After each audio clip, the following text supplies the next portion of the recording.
Students, welcome to online tutorial by Anvi. अभी तक हमने स्ट्रक्चर ऑफ एटम में रदरफोर्ड मॉडल, थॉमसन मॉडल, फिर atomic mass, mass number, isotopes, isobar and some numericals related to number of electron, proton and neutron, ये सब किया था। आज हम पढ़ेंगे एक नया topic, that is properties of charge. Okay, means charge की क्या प्रॉपर्टी है। एक सिंपल सा concept we should know, charge is always arised on an species. किसी भी स्पीसीज के ऊपर जो चार्ज अराइज होता है that is either by loss of electron और by gaining of electron, right. तो पहले जब हमने इलेक्ट्रॉन और प्रोटॉन की डिस्कवरी जब पढ़ी, तब से अपन जो जो पढ़ चुके हैं उसको रिकॉल भी करेंगे और आगे भी पढ़ेंगे। सबसे पहली बात है टाइप्स ऑफ चार्ज। ओके, देखो एटम में अगर इलेक्ट्रॉन है और नेगेटिव चार्ज है, बट एटम इलेक्ट्रिकली न्यूट्रल है, तो एटम में जितना इलेक्ट्रॉन नेगेटिव चार्ज होगा उतना ही क्या होगा, पॉजिटिव चार्ज।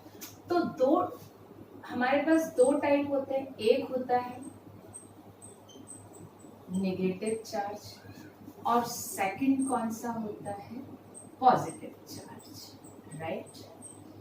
नेगेटिव चार्ज का कैरियर होता है electron, it is present on electron, और इसका कैरियर होता है प्रोटॉन, जिसको हम H+ से भी डिनोट करते हैं, it is present on proton, ठीक है। और दोनों पर मैग्नीट्यूड ऑफ चार्ज इलेक्ट्रॉन और प्रोटॉन पर क्या होता है, इक्वल होता है। तो we can write an statement simple, क्या, magnitude of charge is equal on electron and proton। दोनों पर चार्ज का मैग्नीट्यूड क्या होता है, बिल्कुल इक्वल होता है, राइट। और जितना चार्ज होता है, the charge which is present on electron and proton that is equals to 1 unit. तो यहां पर मैं क्या लिख लूं, दैट इज 1 यूनिट। मीन्स इस पर जो चार्ज होगा उस चार्ज को हम बोलेंगे 1 यूनिट। इससे कम चार्ज किसी स्पीसीज पर जनरेट हो ही नहीं सकता, right. So we can write charge on electron equals to charge on proton, और that is equals to 1 unit, right. 1 unit, और इसको अगर हम कूलम में देखें तो 1.6 इंटू 10⁻⁻19 कूलम, इतना कूलम होता है। तो इंपॉर्टेंट चीज ये है कि 1 यूनिट चार्ज इक्वल्स टू कितना, 1.6 इंटू 10⁻⁻19 कूलम। ओके, सो ये फर्स्ट थिंग तो टाइप ऑफ चार्ज हो गया। तो हम एक लाइन बोल सकते हैं, electron has 1.6 into 10⁻⁻19 coulomb negative charge, while proton has 1.6 into 10⁻⁻19 coulomb positive charge। यहाँ नेगेटिव और पॉजिटिव का कोई मैथमेटिकल मीनिंग नहीं है, negative and positive are just type of charge. Okay, so electron पर कितने यूनिट चार्ज होता है, 1 unit negative charge and proton has 1 unit positive charge. तो यहाँ पर अपन क्या लिखेंगे, 1 यूनिट नेगेटिव चार्ज और यहाँ पर कितना, 1 यूनिट पॉजिटिव चार्ज, और वो कितना, 1.6 इंटू 10⁻⁻19 कूलम। ओके, सेकंड एक चीज आती है, charge is quantized.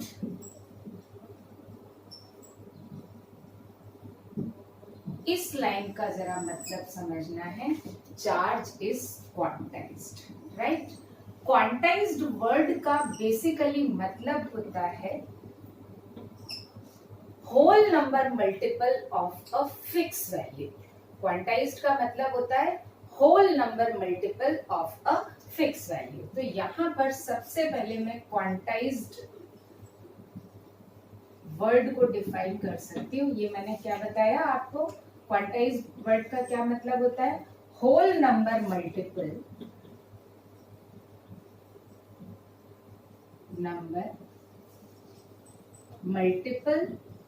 Of a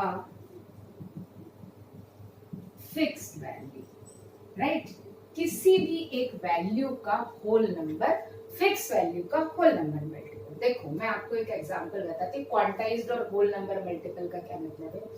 कोई भी, मैंने अभी क्या स्टार्ट किया था कि charge is obtained either by gain of electron और बाय लॉस ऑफ इलेक्ट्रॉन।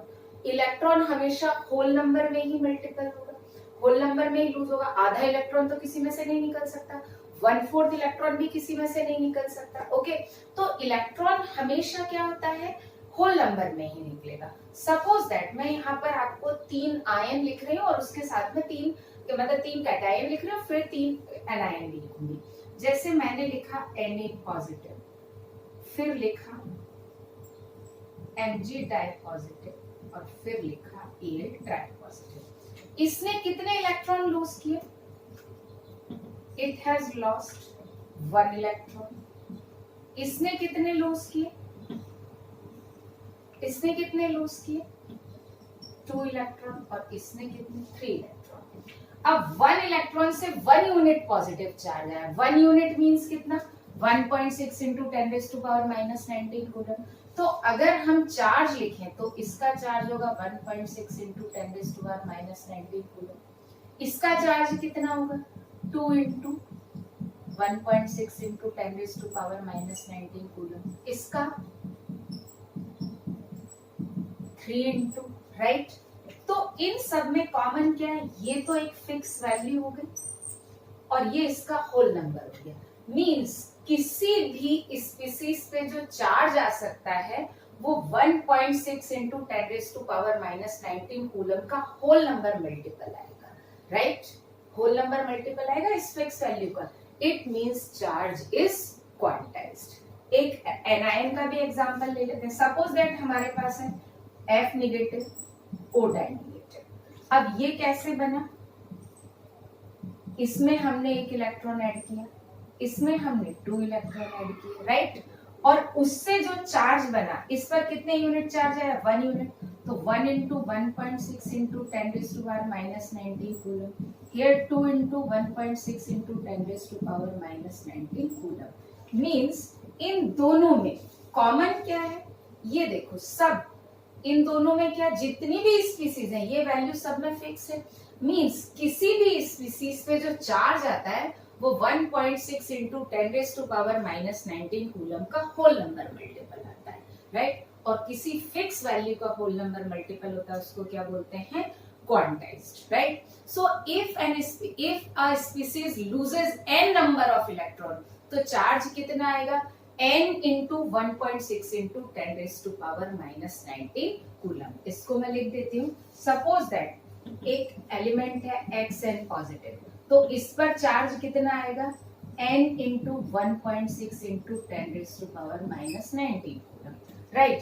या मैं एक यहाँ पर लिख लेती हूँ A n नेगेटिव, इस पर भी चार्ज कितना आएगा? 1.6 into 10⁻⁻19 coulomb. It means charge is always quantized where n is a whole number, right? n क्या हो गया? n is whole number, क्योंकि आधा इलेक्ट्रॉन तो किसी में से नहीं निकल सकता। इलेक्ट्रॉन तो होल नंबर में ही लूज होगा या गेन होगा। तो जितने इलेक्ट्रॉन होंगे, लूज होंगे या गेन होंगे, उन्हीं के मल्टीपल में चार्ज राइज होगा। So we say that charge is always quantized, means charge is always whole number multiple of 1.6 into 10⁻⁻19 coulomb. Okay, so it was the quantization of charge का मतलब है, right? But अब अपन आते हैं third, force between two charges। देखो, similar charges हैं तो उनके बीच में रिपल्सिव फोर्स होगा, अपोजिट चार्जेस हैं तो अट्रैक्टिव फोर्स होगा। फोर्स तो होगा ही होगा। तो यहां पर क्या लिखते हैं? If there are similar charges, similar charges है तो कौन सा फोर्स होगा? Repulsive force, okay. And opposite charges हैं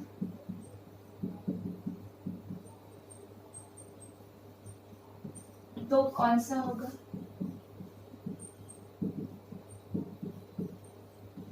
अट्रैक्टिव फोर्स होगा, राइट? ये बात बिल्कुल क्लियर है। अब होगा कितना ये देखते हैं। सपोज दैट ये दो पॉइंट है, इस डिस्टेंस पर दो चार्ज रखे हुए, एक का चार्ज Q1 है और एक का चार्ज Q2 है, और इन दोनों के बीच का डिस्टेंस है R, राइट? तो फोर्स क्या होगा इनके बीच में, मैं यही से फोर्स और पोटेंशियल एनर्जी दोनों बता दूंगी। तो यहाँ पर इनके बीच में फोर्स होगा that will K into Q1 Q2 upon R square. Q1 is that charge, Q2 is that charge, and R is the distance, where K is equals to 1 upon 4 pi epsilon naught, और epsilon not होता है जिस medium के बीच में charge रखें, मतलब जिस मीडियम में ये दोनों चार्जेस रखें वो मीडियम का परमिटिविटी कांस्टेंट, मतलब वो मीडियम किस फ्लो से या कितनी परमिशन देता है चार्ज को या फोर्स को फ्लो होने के लिए, तो परमिटिविटी कांस्टेंट। और इसकी वैल्यू होती है 9 इंटू 10⁹ न्यूटन मीटर स्क्वायर और कूलम स्क्वायर, ये एक कांस्टेंट होता है। तो ये तो इन दोनों पॉइंट्स के बीच में क्या हो गया, फोर्स हो गया। थर्ड, इन्हीं दोनों के बीच में अपन क्या निकाल सकते हैं, potential energy. I should write potential energy between two charges.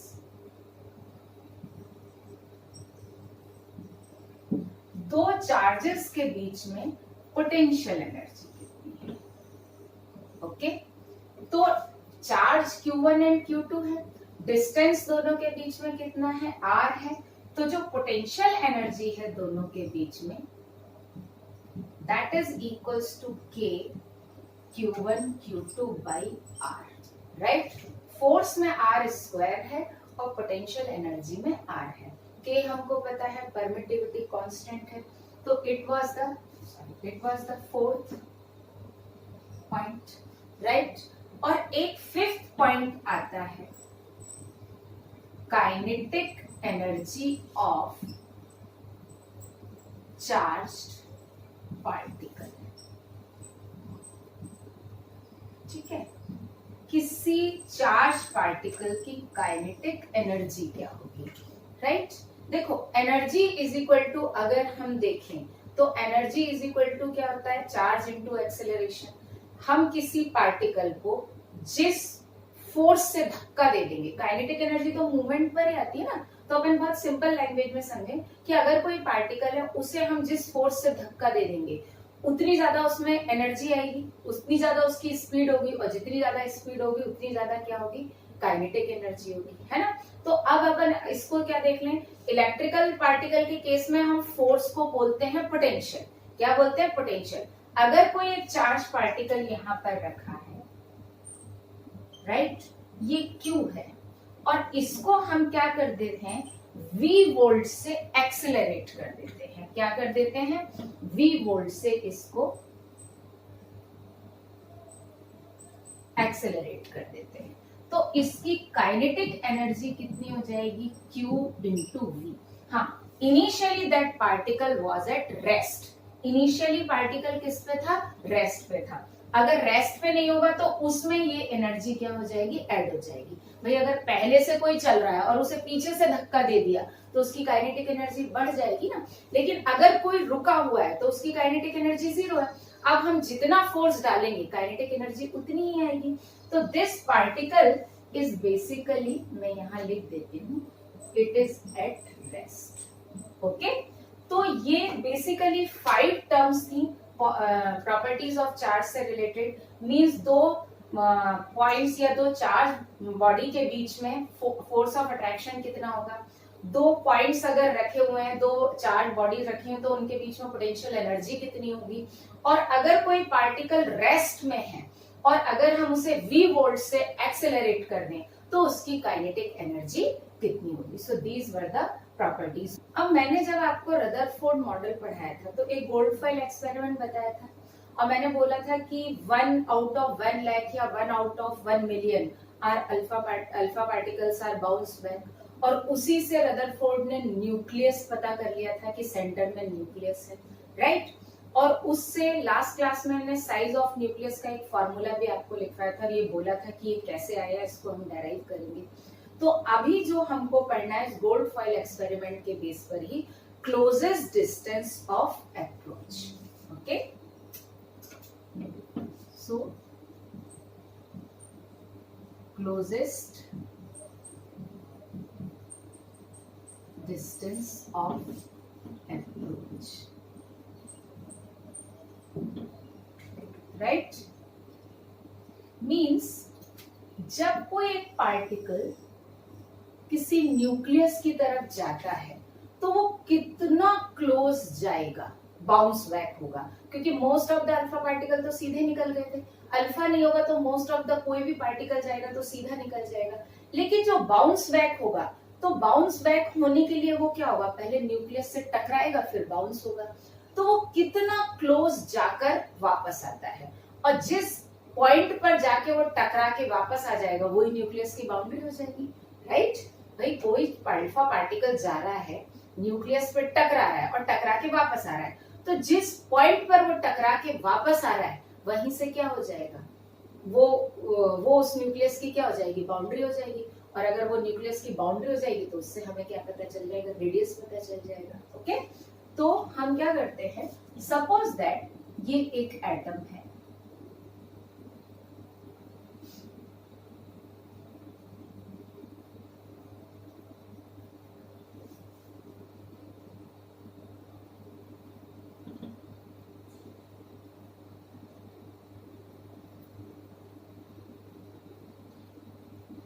और ये इस एटम का सेंटर है न्यूक्लियस, राइट।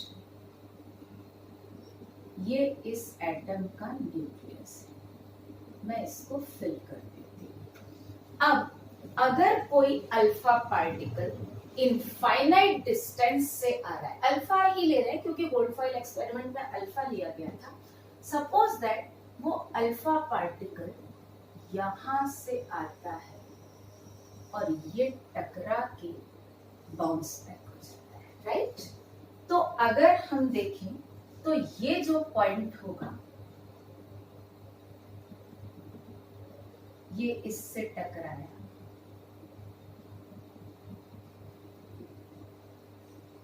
ये है क्लोजेस्ट डिस्टेंस, इसको हम क्या बोलते हैं, और इट इज बेसिक, इसको हम आर से डिनोट करते हैं, स्मॉल आर से भी कर लें। अगर आप देखेंगे तो इट इज बेसिकली क्या हो जाएगा, रेडियस के इक्वल हो जाएगा। किसके इक्वल, रेडियस। अब हम यहां से किसको लेकर आते हैं, एक अल्फा पार्टिकल है ना, एक मूविंग अल्फा पार्टिकल चल रहा है इस डायरेक्शन में और यहां से आके बैक होता है। अब यहाँ पर हम क्या कर लेते हैं, पॉइंट बना लेते हैं। ये हमारा हो गया पॉइंट 1 और ये हो गया हमारा पॉइंट 2, राइट। अगर हम सब न्यूक्लियस के बारे में, हाँ न्यूक्लियस के बारे में एक हम ये लिख लेते हैं कि सपोज दैट जो ये न्यूक्लियस है इसका एटॉमिक नंबर Z है, तो इस पे चार्ज हो गया Ze। E is the notation of charge. अगर उसमें 10 प्रोटॉन है तो चार्ज कितना होगा, 10E, राइट। और E इक्वल्स टू कितने कूलम, 1.6 इंटू 10⁻⁻19 कूलम। मैंने E निगेटिव नहीं लिखा है, E निगेटिव मीन्स इलेक्ट्रॉन होता है एंड E मीन्स चार्ज होता है, राइट। तो E इक्वल्स टू कितना हो जाएगा, अभी बताया ना 1.6 इंटू 10⁻⁻19 कूलम। इसमें जितने प्रोटॉन होंगे उतना चार्ज हो जाएगा। और ये जो अल्फा पार्टिकल है, हम जरा इसका चार्ज ले लें। इस पर अल्फा पार्टिकल किसके आइडेंटिकल होता है, हीलियम के। तो अल्फा पार्टिकल का जो चार्ज होगा इसको हम लेट डिनोट कर देते हैं Q2 से, ठीक है। और Q1 कितना हो जाएगा, Q1 मतलब अल्फा पार्टिकल राइट से लिखते हैं, Q1 मतलब कितना चार्ज आ जाएगा, 2E आ जाएगा, 2 यूनिट चार्ज है। तो Q1 कितना हो गया 2E हो गया, राइट। अब यहां पर हमको दो चीज देखनी है। एट पॉइंट 1 जो हमने पॉइंट 1 लिया, इस पे अल्फा पार्टिकल मूव कर रहा है, तो पॉइंट 1 पर पोटेंशियल एनर्जी 0 होगी, राइट। और काइनेटिक एनर्जी कितनी होगी? Kinetic energy is equal to half mv square. m is equal to क्या हो जाएगा? m is equal to mass of alpha particle, ठीक है। और v इक्वल्स टू क्या हो गया? Velocity of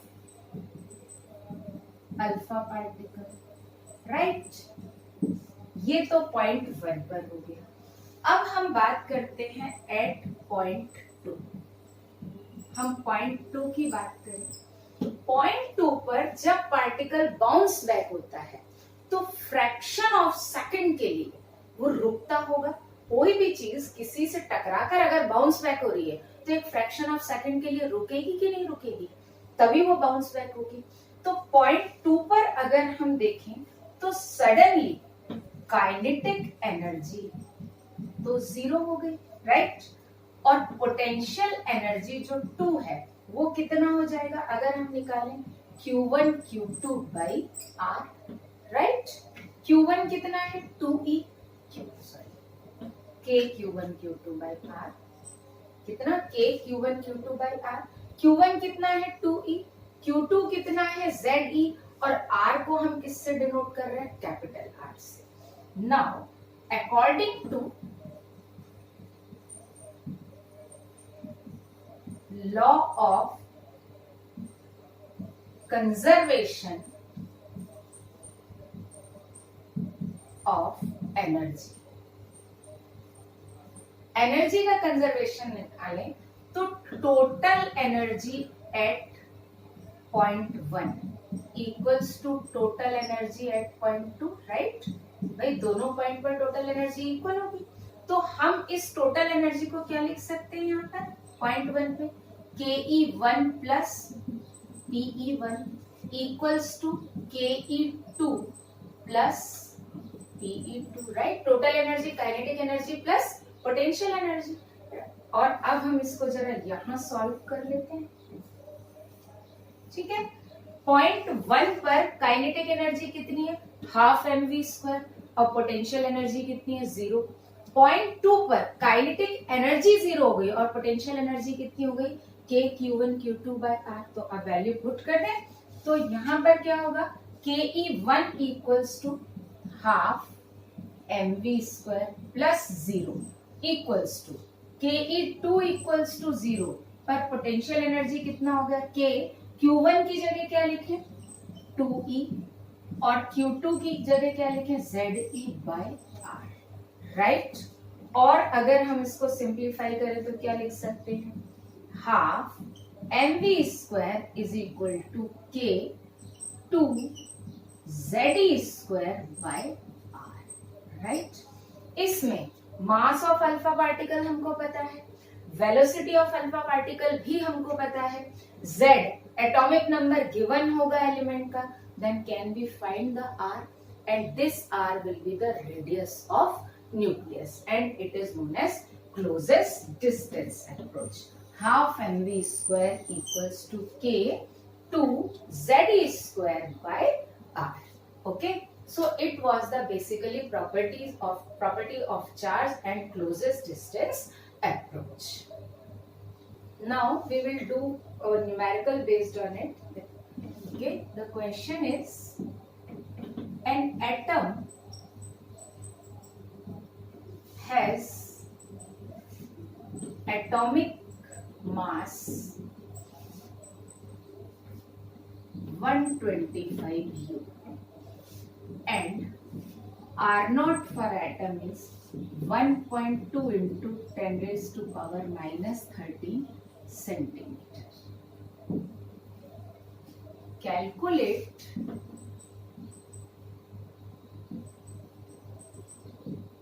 ratio of volume of atom to volume of nucleus. Okay, हमको एटम से न्यूक्लियस के वॉल्यूम का क्या निकालना है, रेशियो निकालना है। सॉल्यूशन देखते हैं। मैंने लास्ट क्लास में आपको एक फॉर्मूला बताया था, क्या बताया था, R means radius of nucleus is equal to R not and cube root of A। इस क्वेश्चन में A इक्वल्स टू कितना गिवन है जरा देखें, एटॉमिक मास 125, तो A equals to 125, R not equals to कितना गिवन है, that is 1.2 into 10 raise to power minus 13, 1.2 into 10 raise to power minus 13 centimetre. तो R तो बहुत हम आसानी से निकाल ही सकते हैं, तो R equals to 1.2 into 10 raise to power minus 13 and cube root of 125। तो ये कितना हो जाएगा, 1.2 into 10 raise to power minus 13 into 5, और हम क्या लिख सकते हैं, R equals to 6 into 10 raise to power minus 13 centimetre. It is basically ये जो हमने निकाला रेडियस ऑफ न्यूक्लियस, राइट। अच्छा, अब मैंने लास्ट क्लास में आपको बताया था radius of diameter of atom 10 raise to power 5 times ज्यादा होता है, तो यहां पर अपन लिख देते हैं since diameter of atom is कितना, 10 raise to power 5 times higher than that of nucleus. Okay, तो न्यूक्लियस का डायमीटर कितना होगा जरा देख लें, तो डायमीटर ऑफ न्यूक्लियस कितना होगा, 2 into 6 into 10 raise to power minus 13, है ना, एंड डायमीटर ऑफ एटम कितना होगा, उसका 10 रेज टू पावर 5 टाइम्स ज्यादा होगा, तो हम क्या करें इसको 2 into 6 into 10 raise to power minus 13 into 10 raise to power 5, right, 10 raise to power 5 से मल्टीप्लाई कर देंगे। अब हम क्या कर देते हैं, दोनों का रेडियस निकाल लेते हैं। तो रेडियस ऑफ न्यूक्लियस, हाउएवर ये हमारे पास पहले ही आ चुका है, ये कितना है, radius of nucleus 6 into 10 raise to power minus 13 के ऑर्डर में होगा, एंड रेडियस ऑफ एटम किस ऑर्डर में होगा, जल्दी से बताओ, 6 into 10 raise to power minus 8 centimetre, ये भी 8 सेंटीमीटर। हमको रेशियो किसका निकालना है, वॉल्यूम का, so volume of atom upon volume of nucleus, right. Volume of atom कितना हो गया, 4/3 पाई, R की जगह क्या करने हैं हम, 6 into 10 raise to power minus 8 cube, और इसकी जगह 4/3 pi 6 into 10 raise to power minus 13 cube.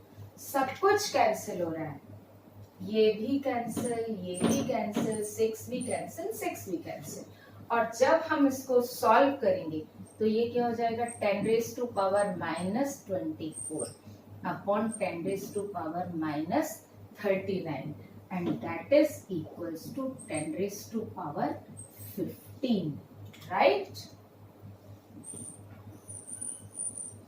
Okay, तो ये कितने टाइम्स आया, कितने टाइम्स आया, मीन्स व्हाट, या हम ये बोले what is the ratio of volume of atom to volume of nucleus, volume of atom to volume of nucleus, it is in order of 10 raise to power 15। वैसे भी अपन सीधा भी निकाल सकते हैं, जब रेडियस का या diameter 10 raise to power 5 times higher है, तो वॉल्यूम में तो R क्यूब होता है ना, तो 5 का क्यूब करेंगे तो वो कितना हो जाएगा, 15 हो जाएगा।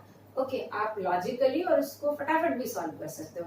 अगर radius 10 raise to power 5 times higher आ रहा है, तो volume definitely 10 raise to power 15 times आ जाएगा, क्योंकि वॉल्यूम क्या होता है, 4/3 पाई R